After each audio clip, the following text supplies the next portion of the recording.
Assalamualaikum warahmatullahi wabarakatuh.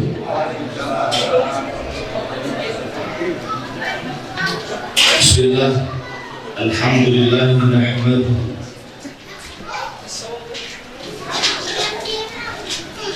wa nasta'inuhu wa nastaghfiruh wa na'udzu billahi min shururi anfusina wa min sayyiati a'malina. من يهده الله فلا مضل له ومن يضلله فلا هادي له. أشهد أن لا إله إلا الله وحده لا شريك له وأشهد أن سيدنا محمدا عبده ورسوله. اللهم صل وسلم على سيدنا محمد وعلى آله وصحبه أجمعين. أما بعد، قال الله تعالى في كتابه الكريم: سبحان الذي أسرى بعبده ليلا من المسجد الحرام إلى المسجد الأقصى الذي باركنا حوله لنريه من آياتنا إنه هو السميع البصير. صدق الله العظيم. Para alim ulama, para asatidz yang dimuliakan Allah Subhanahu wa taala, wabil khusus akhuna fillah Ustaz Iskandar Abdullah, hadirin hadirat, para undangan peringatan Isra Mi'raj Nabi besar Muhammad sallallahu alaihi wasallam yang selalu dirahmati Allah Subhanahu wa taala. Alhamdulillah, pada malam hari ini Allah Subhanahu wa taala masih berikan kesempatan kepada kita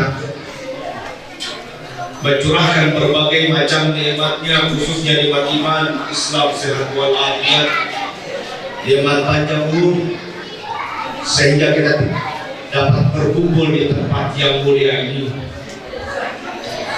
Dan tidak lupa selawat serta salam selalu kita sampaikan kepada Nabi Muhammad sallallahu alaihi wasallam, keluarga, sahabat, para tabi'in, tabi'in wa man tabi'ahum bi ihsan ila yaumil wa alaina ma hum bi rahmatika ya arhamar rahimin.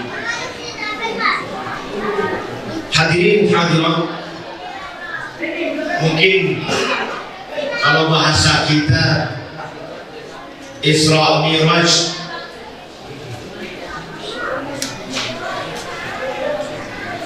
sebentar lagi kita akan jumpa dengan bulan suci Ramadan yang bisa dikatakan sudah terlambat.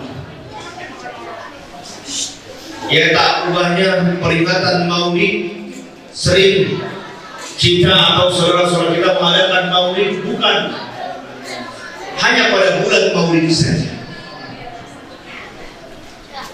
Itulah gaya kita, kebiasaan kita. Maulid tidak kenal dengan bulan. Isra Mi'raj pun juga kita tidak kenal dengan bulan Rajab saja.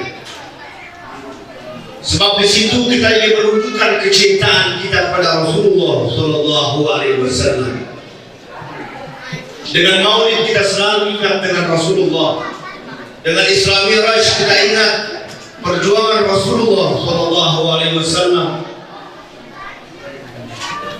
yang begitu berat, yang begitu banyak tantangan, rintangan yang beliau hadapi, yang akhirnya Allah Subhanahu wa taala memberikan oleh-oleh sebagai refreshing buat Rasulullah SAW dengan beliau diisrakan, diperjalankan dari Masjidil Haram ke Masjidil Aqsa dan dilanjutkan ila Sidratil Muntaha. Subhanalladzi asra, Maha suci Allah Subhanahu wa ta'ala yang telah memperjalankan hamba Jadi Rasulullah ya bukan beliau jalan sendirian, tapi beliau diperjalankan oleh Allah Subhanahu wa Ta'ala. Jadi dengan waktu yang sangat singkat sampai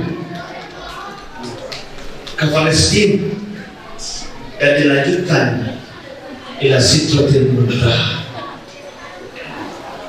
Jadi pantas kalau orang ketika pada saat itu diceritakan oleh Rasulullah SAW, beliau baru saja ke Masjidil Aqsa, banyak di antara mereka yang tidak percaya. Bahkan di kalangan sahabat pun ada juga yang tidak percaya. Artinya Rasulullah yang diperjalankan ruhnya saja, tapi jasadnya tidak. Tapi kan yang pendapat yang kuat, beliau memang diperjalankan oleh Allah Subhanahu wa Ta'ala, jasad dan ruhan, jasadnya dan ruhnya. Ya gambarannya ya kayak seekor semut. Ya pada saat kita datang ke suatu tempat misalnya, kemudian di tempat tersebut banyak semut, dia nangkring di kendaraan kita. Kemudian kita bawa pulang untuk kendaraan ke Jakarta. Kemudian datang lagi kita balik naik kampungnya. Kemudian semut turun dari kendaraan kita, dicerita, baru saja saya ke Jakarta. Apakah temannya pada terima itu ceritanya, kabarnya? Tentu ya tidak ada yang terima. Apa itulah gambarnya Rasulullah, karena beliau diperjalankan oleh Allah Subhanahu wa Ta'ala, jadi pantas dengan waktu yang sangat singkat beliau sampai ila Sidratil Muntaha. Hadirin hadirat jamaah peringatan Isra dan Mi'raj, Nabi besar Muhammad sallallahu alaihi wasallam yang selalu dirahmati Allah Subhanahu wa Ta'ala. Di situ begitu banyak cerita pada saat beliau diperjalankan Allah Subhanahu wa Ta'ala di Masjidil Haram, Masjidil Aqsa. Ya ceritanya banyak yang manggil, ada yang manggil di sebelah kanan, ada yang sebelah kiri. Dan bahkan di hadapan beliau dipanggil ke beliau, tapi beliau tidak menoleh sedikit pun. Tidak diedahi itu panggilannya. Bahasa Betawi tidak diedahi itu panggilan. Kemudian beliau tanya kepada malaikat Jibril, ya Jibril, siapa tuh yang manggil di sebelah kiri? Dan siapa yang manggil di sebelah kanan? Dan siapa yang manggil dari hadapanku? Ya mereka tidak aku pedulikan panggilanmu. Kata Jibril alaihi salam, yang sebelah kiri itu orang Nasrani, yang sebelah kanan itu orang Yahudi, yang di hadapan kau itu dunia. Kalau seandainya kau menoleh panggilannya, maka umatku akan menjadi orang Yahudi, umatku akan menjadi orang Nasrani, umatku kebanyakan cinta dengan dunia. Itu Rasulullah kagak nengok. Tapi banyakkah orang Islam watak Yahudi? Banyak. Itu Rasulullah tidak menoleh panggilannya. Ya, banyak di antara umat yang cinta dengan dunia. Lagi mau pilpres ya, sebelumnya caleg, banyak orang hari ini berebut kedudukan, ya, dengan cinta dengan dunia dia berani mengorbankan dirinya untuk meraih kedudukan, meraih kursi empuk. Bisa jadi begitu juga nanti bahwa pilpres, pemilihan presiden, ya tentu kita harus pilih dari dua mereka yang terbaik untuk kita, ya, yang terbaik untuk kita pilih.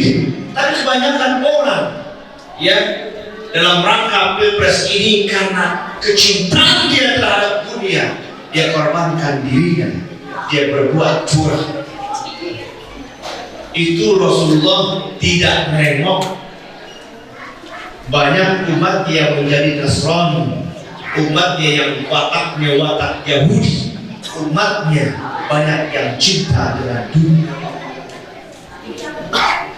Hadirin, hadirat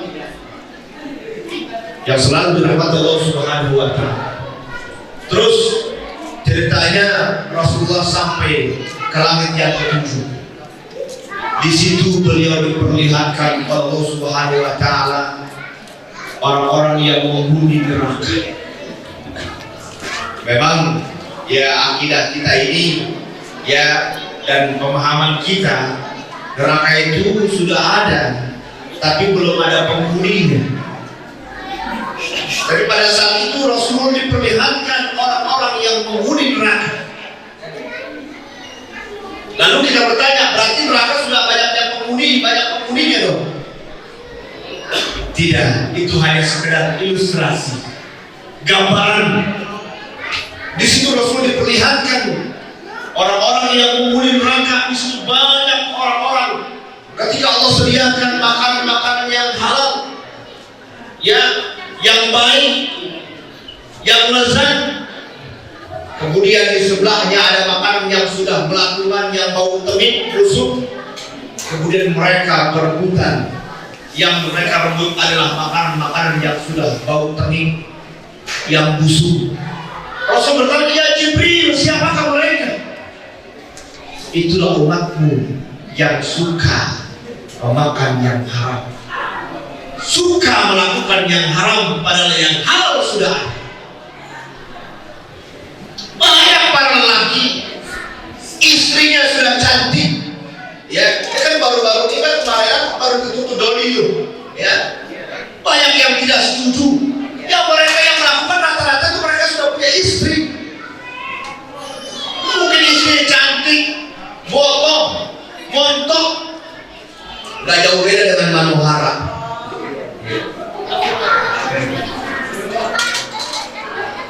Dan mereka masih doyan yang haram.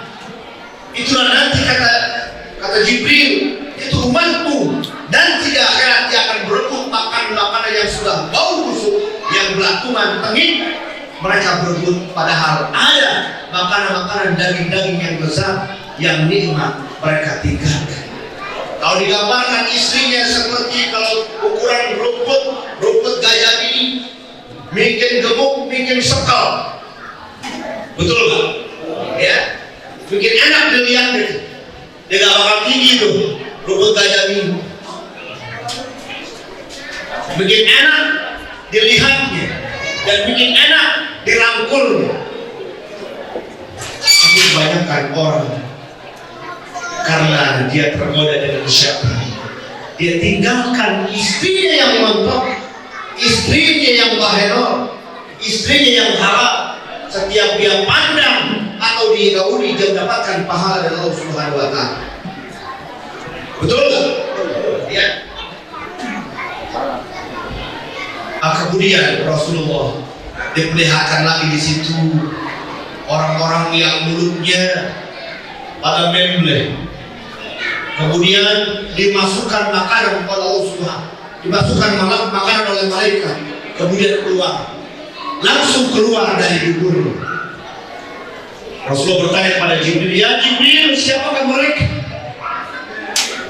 Itulah umatmu yang suka makan harta anak yatim. Alladzina ya'kuluna amwal yatama zulman innama ya'kuluna fi butunihim nar. Kita nih, ya, kalau habis makan soto, makan sop, ada tuh sop di daerah Pondok Pinang tuh, satu mangkok 60.000, mantap.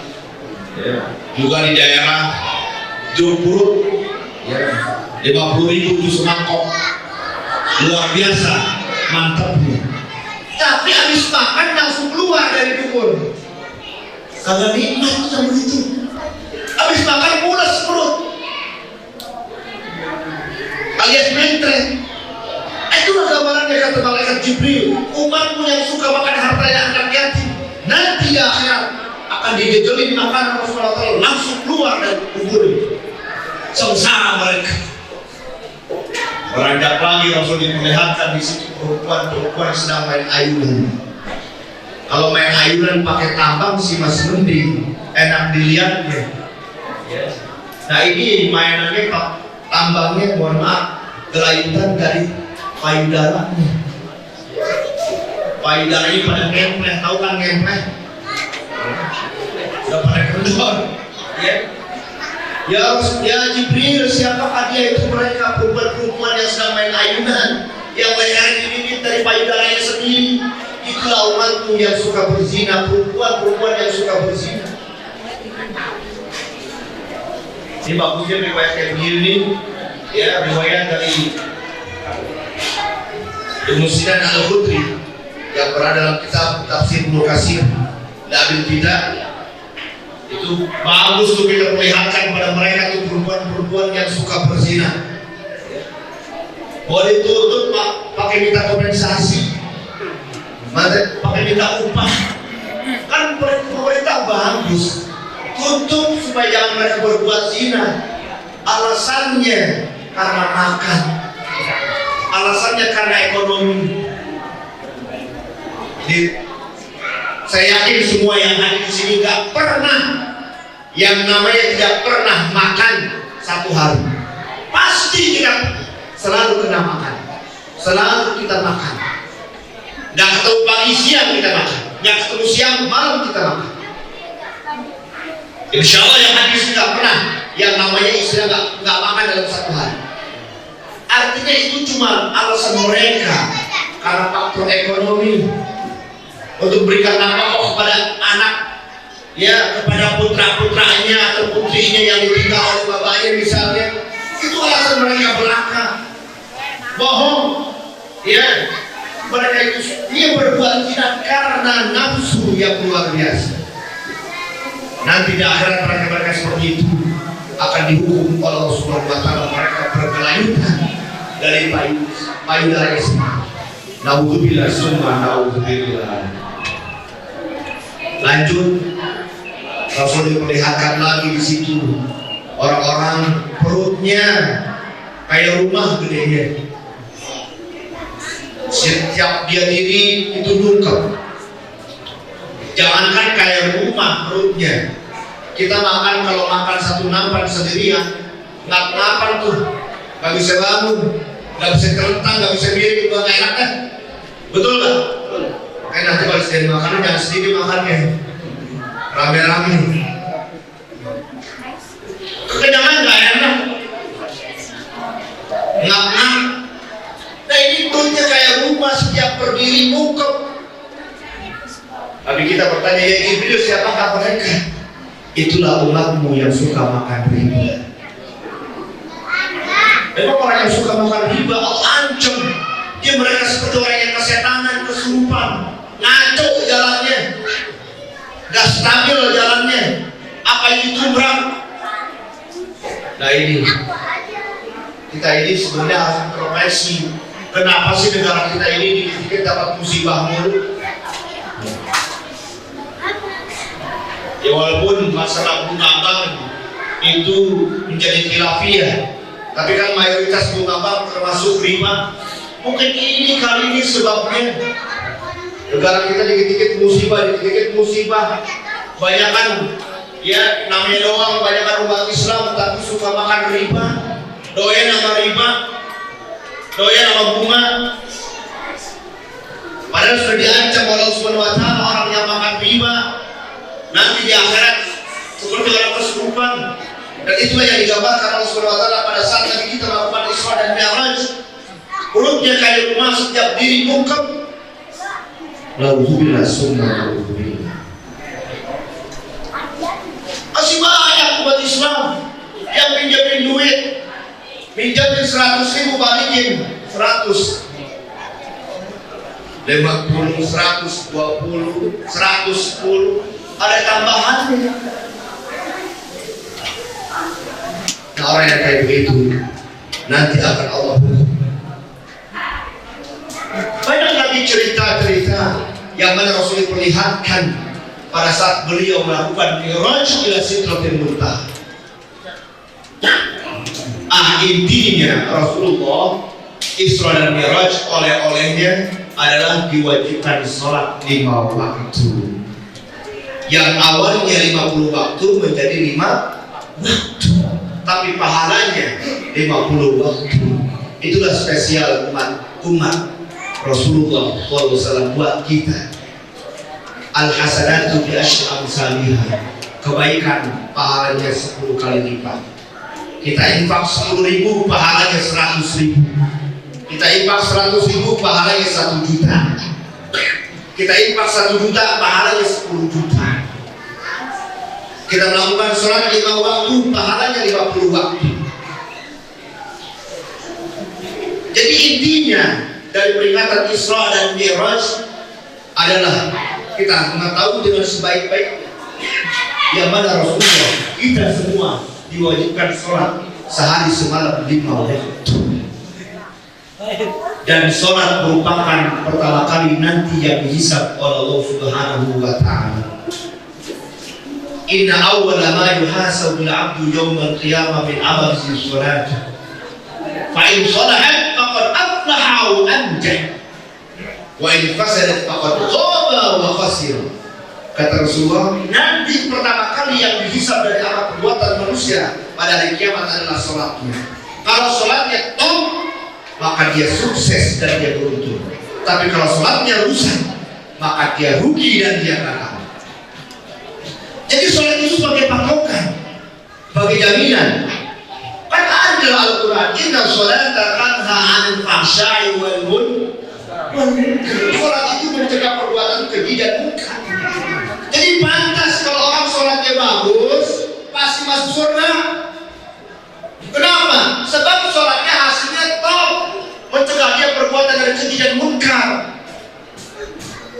Ini kagak. Sholatnya rajin, korupsinya juga rajin. Yang di penjara saudara kita umat Islam kebanyakan. Ini yang kita sedih, ya. Yang di penjara namanya Al-Amin lah, nama-nama yang indah. Kita sangat menyesali dan kita sangat sedih. Jadi sholat yang pertama kali yang dihisab oleh Allah Ta'ala merupakan jaminan kita masuk surganya adalah sholat yang dapat mencegah diri kita dari perbuatan keji dan munkar. Hadirin hadirat, kenapa sholat yang kebanyakan dilakukan oleh orang itu tidak dapat mencegah perbuatan keji dan munkar? Sebab kadang-kala sholat itu hanya sekedar menggugurkan kewajiban. Pada saat dia sholat, mulutnya baca Fatihah, pikirannya kemana-mana.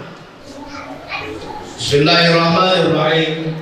Alhamdulillahi rabbil alamin, ar-rahmanir rahim, maliki yaumiddin, iyyaka na'budu wa iyyaka nasta'in, ihdinas siratal mustaqim, صراط الذين أنعمت عليهم غير المغضوب عليهم ولا الضالين. Pikirannya buta, pikirannya borak. Jadi kadang-kadang orang yang sholat mabuknya melebihi orang yang mabuk. Sholat nih, orang mabuk, dia habis mengkonsumsi narkoba, dia celeng pantas. Kenapa? Dia habis minum bir, celeng, mabuk, pikirannya ngelantur. Nah ini orang lagi sholat, ya, mulutnya baca Fatihah, tapi pikirannya macam-macam. Mabuk bukan namanya? Hah? Mabuk gak? Mabuk. Jadi ada ulama mengatakan mabuknya orang sholat melebihi mabuknya orang yang benar mabuk. Kalau orang mabuk habis mengkonsumsi narkoba, pantas emang yang minum bir. Habis mengkonsumsi narkoba, pantas kalau dia celeng. Nah ini orang akan minum apa? Mabuk, mulutnya baca Fatihah, pikirannya macam-macam. Mulutnya baca surah, pikiran yang utang. Kadang-kadang orang bilang, ya ada orang lapor, kunci motor saya di mana ya? Lupa Coba ya dia sholat 2 rakaat insya Allah ketemu. Kenapa? Dipikirin tuh lagi baca-baca di mana gue taruh, di mana gue taruh, di mana gue taruh. Oh iya, gue taruh di bawah sajadah. Ketemu jadi. Jadi bukan untuk doa, karena konsentrasi mikirin kunci. Kan mabok namanya. Jadi bukan itu. Sholat merupakan jaminan akan menjadi dia beruntung dan dia sukses. Tapi sholat yang diperhitungkan adalah yang benar-benar khusyuk. Dia memahami apa yang diucapkan. Ya masih mending sih. Ya kita sholat, pikiran yang melantur masih mending, lumayan. Gugurin kewajiban, betul nggak? Ya, tapi kan kita kan ini yang terbaik, bukan sekedar menunjukkan kewajiban. Ya masih mending daripada orang-orang banyak yang meninggalkan sholat. Ya, nonton TV, nonton bola kuat dia, pas menjelang subuh ngantuk tidur. Dia tahu tuh ntar malam Argentina lawan Iran, betul ya? Hah? Besok pagi. Tahu dia jadwal bola. Untuk nonton bola 3 pertandingan makanya menonton. Nggak tidur. Gila kalian subuh ngantuk. Kan setan namanya. Boleh nonton bola. Bosan kali silakan. Tapi tidak subuh kasih dong waktu pas sholat subuh. Berjamaah juga, ada sholat tapi silakan. Kalau bilang bangun untuk bola luar biasa, bisa. Pasang beker langsung tenang matanya. Tapi kalau dia lagi tidur bunyi telepon, nggak ada tujuan apa-apa. Sewotnya bukan main. Kalau malam bunyi telepon, harus bersyukur. Gunakan untuk sholat tahajud, kan begitu.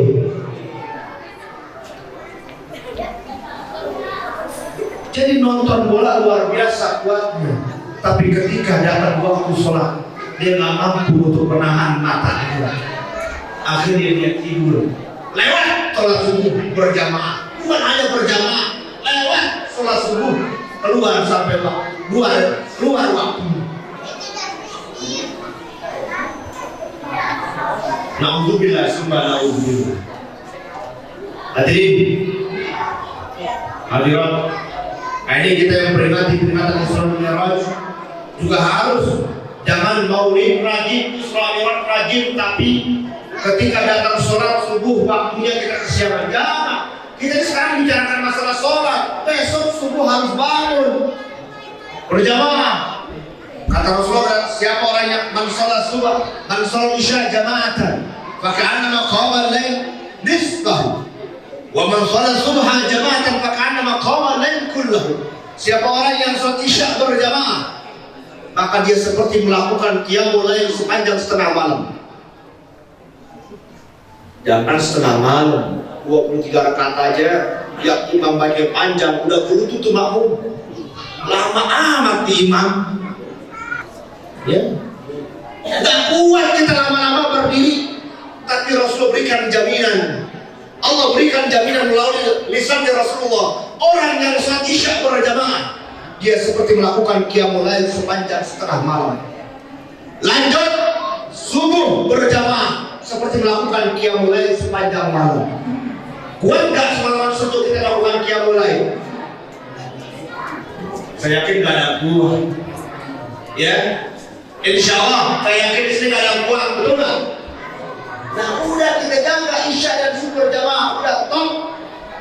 Kita mendapatkan pahala melakukan qiyamul lail sepanjang malam. Apalagi kalau kita tambah dengan sholat sunnahnya, dengan sholat sunnah qiyamul lail. Dengan isya dan subuh sudah lumayan. Kita sedang melakukan qiyamul lail sepanjang malam. Jadi begitu rugi. Nonton bola jam 10 kuat sampai jam 2. Dari jam 2 kuat menjelang subuh. Kalah. Tidur. Udah habis tidur dibangun lagi. Ada bola lagi tahu. Habis subuh dia nonton lagi. Dan nonton kuat. Dan begadang kuat. Kayak ini. Itulah setan. Jadi kita harus lawan setan. Jadi tadi saya katakan lumayan orang yang sholatnya sekedar menggugurkan kewajiban, ya tentu kita mengharapkan pada Allah Subhanahu Wa Taala. Mulutnya baca Fatihah, tapi pikirannya ngelantur kemana-mana, masih lumayan. Masih banyak saudara-saudara kita yang meninggalkan sholat lima waktu. Allah sudah tekankan, hafizu ala sholawati wa sholatil wusta. Jaga sholat lima waktu, terutama sholat asar. Kenapa di sini tekankan kata ulama sholat asar? Sebab kebanyakan orang kalau sholat asar berat, ya. Kalau zuhur itu pas rombongan makan siang, betul? Ingat orang mau pas sholat zuhur, Pak. Sekarang waktu istirahat, Pak. Dia ngomong pimpinannya. Sekarang istirahat, saya mau sholat zuhur, ya. Padahal dia mau pengen makan. Ingat sholat zuhur. Subuh begitu juga orang bakal lupa. Kenapa dia kalau dia bekerja dia harus waktu pagi? Ingat dengan sholat subuh. Maghrib dia pulang kerja dia mandi, ya ingat dengan sholat maghrib.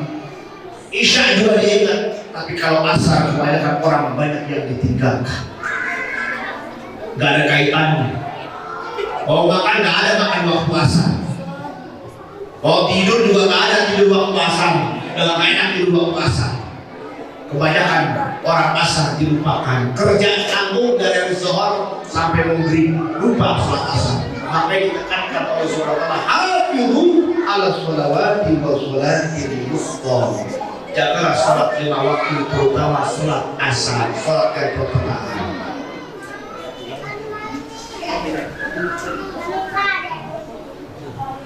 Mudah-mudahan Allah Subhanahu Wa Taala kalau diberi taufik dan hidayah, kita bisa menjaga sholat lima waktu, terutama dengan berjamaah.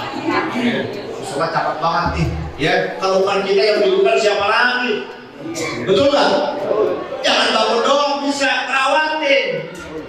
Bukan sekedar rawatin dipelin, ya rawatin. Hidupkan di musola, itu musola sih. Musola. Dihidupkan. Memang orang kebanyakan kalau bangun sanggup dia. Berapa ratus juta saya keluarkan, tapi untuk memerawatinnya, untuk menghidupkannya luar biasa beratnya. Itu orang kaya gampang aja mau hidup, ya. Tapi untuk menjaganya, untuk merawatin, untuk hidupin itu yang berat. Innama ya'muru masajid Allahil amra billah wal yawmil akhir. Yang memakmurkan masjid atau musola itu orang-orang yang beriman kepada Allah Subhanahu Wa Taala. Kalau bukan kita siapa lagi? Ini kadang-kala yang azan dia, yang qomat dia, yang imam dia juga. Gak ada lagi orang. Kesianan. Dan saya yakin yang numpang karpet, kalau karpetnya rusak, dia bukan malah sedih, mana bilang. Betul nggak? Betul. Kenapa? Kalau karpetnya rusak berarti dipakai ini karpet. Banyak jamaahnya. Tapi kalau karpetnya awet, masih empuk, tebal, itu harus sedih. Ya berarti ini karpet ditanam doang nih, disimpan nih. Jadi saya yakin orang-orang yang nyumbang karpet, yang nyumbang mesin air, yang nyumbang apa namanya itu keran, semuanya mereka berterima kasih bagi mereka yang menggunakan, pada mereka yang menggunakan. Nggak marah, rusak saya ganti. Karpet rusak, karpet ada bocor, ada bau saya ganti yang baru. Jangan khawatir, kalau semakin dipakai maka semakin sering dia mendapatkan pahala dari Allah Subhanahu Wa Taala. Jadi para pengurus jangan sedih kalau karpetnya rusak. Sebab yang menyumbang dia girang kalau karpetnya rusak. Ada saya kadang-kadang datang ke masjid gak ada karpetnya dipuluh, ditaruh, digelar waktu sholat Jumat doang. Saya bilang ini yang nyumbang sedih. Bisa jadi yang nyumbang kapok, kok gak ada nyumbang lain di situ, gak dipakai itu karpet. Jadi sebenarnya yang nyumbang itu girang kalau karpetnya rusak. Ya dia rusaknya karena dipakai. Karena kalau selalu jamaahnya banyak kan lama-lama kan tipis karpet, ya rusak. Jadi girang mereka. Nah jadi siapa lagi kalau bukan kita yang bukan masjid Allah Subhanahu Wa Taala. musallam Allah Subhanahu wa taala. Jadi melalui peringatan Isra dan Mi'raj, selain kita mengenang perjuangan Rasulullah SAW, kita hidupkan masjid-masjid lingkungan kita, musola-musola lingkungan kita dengan sholat berjamaah. Bukan hanya maghrib, isya, subuh saja berjamaah, tapi zuhur dan asar pun juga kita lakukan berjamaah. Semua mempunyai fadilah utama dari Allah Subhanahu wa taala. Mudah-mudahan Allah Subhanahu wa taala selalu berikan kita taufik dan hidayah, kita selalu bisa takarrub kepada Allah Subhanahu wa taala melalui salat berjamaah dan dimatikan dalam keadaan husnul khatimah. Hadirin hadirat, mungkin bisa saya sampaikan lebih dan kurangnya maaf. Pasti di sana sini ada hal-hal yang saya sampaikan tidak pantas atau ada keliruan, kesalahan. Saya mohon pintu maaf yang sebesar-besarnya. Dan saya ucapkan terima kasih banyak kepada akhirah Ustaz Iskandar Abdullah yang telah memberikan percaya kepada saya untuk menyampaikan peringatan Isra dan Mi'raj kali ini. Wassalamualaikum warahmatullahi wabarakatuh.